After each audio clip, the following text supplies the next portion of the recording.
Satang Prasanga.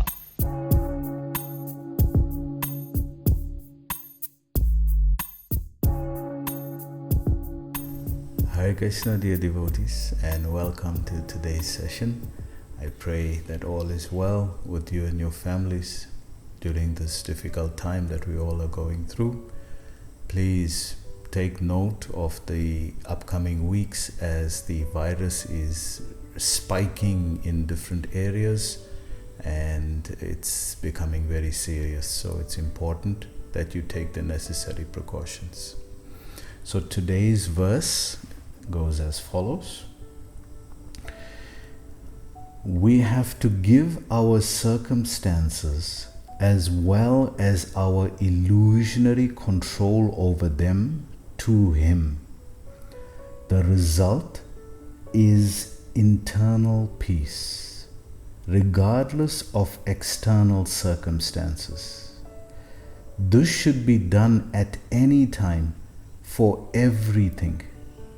We should relinquish our ownership and, as Krishna's servants, offer all to Him. We see the defining feature that the Vedas tell us as the difference between this material world and the spiritual world is one principle and one thing: anxiety. Vaikunte, this material world, is defined differently from the spiritual world by this component, anxiety, Vaikunta. The spiritual world is known as a place of no anxiety, Vaikunta, no anxiety. And here, every moment, you see birds when they're eating, they just take a little seed or a little grain and then they're looking, who's going to come, who's coming, who's coming, who's coming, who's going to kill me. Every moment, animals that are grazing. And now, even in our society, due to the virus, people are extremely anxious. People are really dropping their bodies down at a remarkable rate, and it's very alarming. So what can we do in such a circumstance? What can we do at that time? The way Krishna works is very tricky. Yesterday we were saying that his threefold bending form is because when he gets into the heart, it's not so easy to take him out. You can't take him out.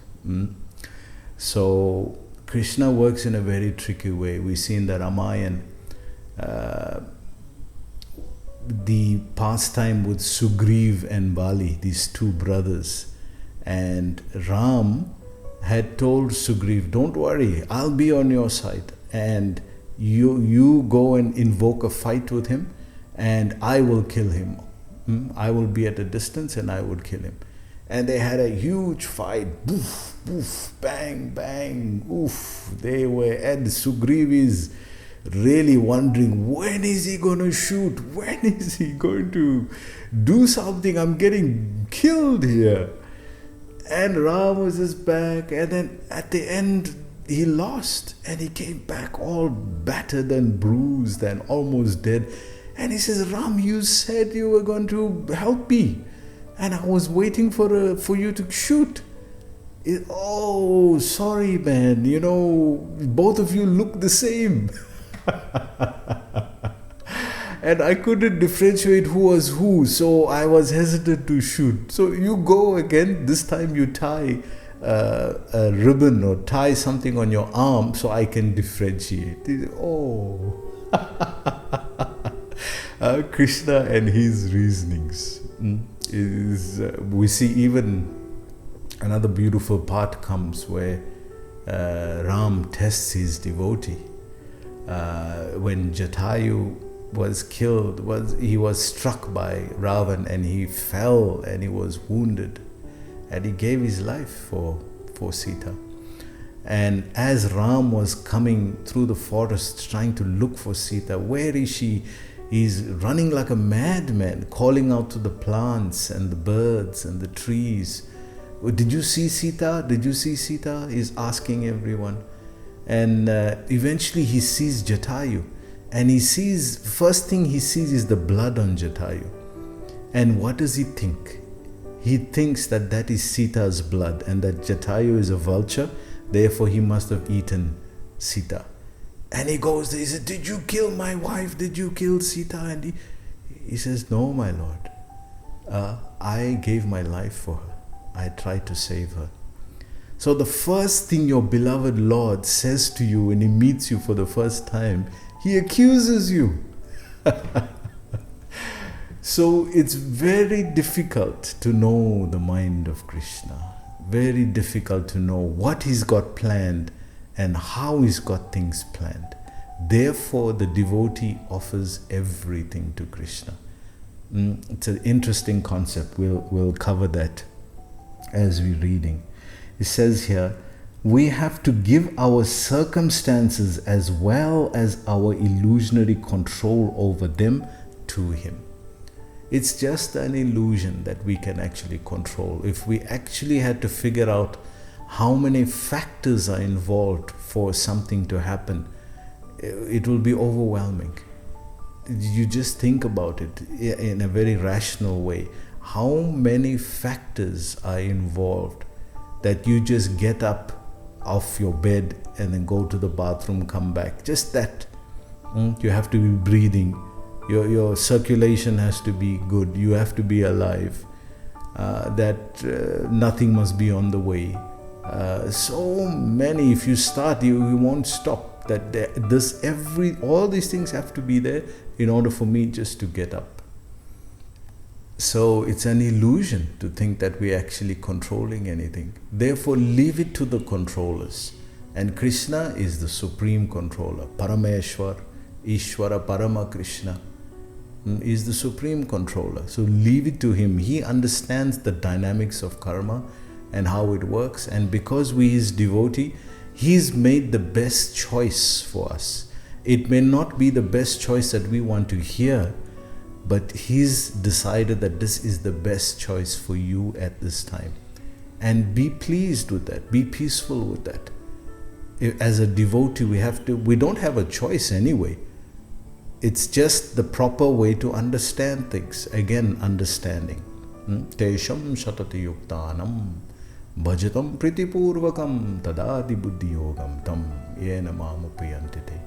For one who's doing his bhajan with priti, doing his worship with love, I give him the understanding. So we see here, the result is internal peace, regardless of the external circumstances. This is where we want to be. You can't practice spiritual life if you don't have peace. That's why it's amazing that many spiritual traditions, the goal is peace. Peace is not the goal. Peace is the foundation. If you don't have peace, how to practice anything? So how do you get peace? Stabilizing the mind. How do you stabilize the mind? Remembering Krishna. We see many people who do karma yoga. This is good. This is Vedic, and Krishna even advocates this in Bhagavad Gita. Yagya karmano netra, yagyanam karmano netra, lokayam karma bandhana, yadatam karma konteya, mukta sangam samachara. So he's saying if you have to do yagya, otherwise your karma, your actions will be binding. So, but in that, as karmis or people who understand something about the Vedas, they offer their fruits, their earnings, they give a certain tithe, the Christianity, they give a certain portion towards the worship of the Lord or for the Lord's 10%.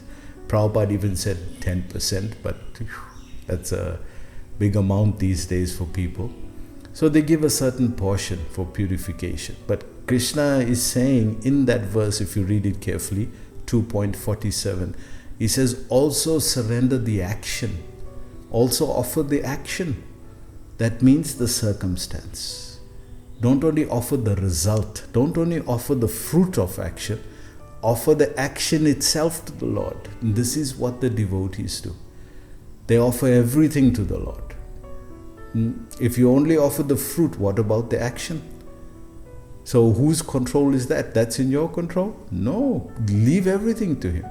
Leave the action to Him, the circumstance, and leave the fruit of the result of it to Him as well. It's a very defining verse. You should read it carefully. And this is a decisive feature in knowledge, because we see an interesting thing has happened with Arjuna, that he didn't want to fight on the battlefield of Bhagavad Gita. Krishna made him understand why he should fight.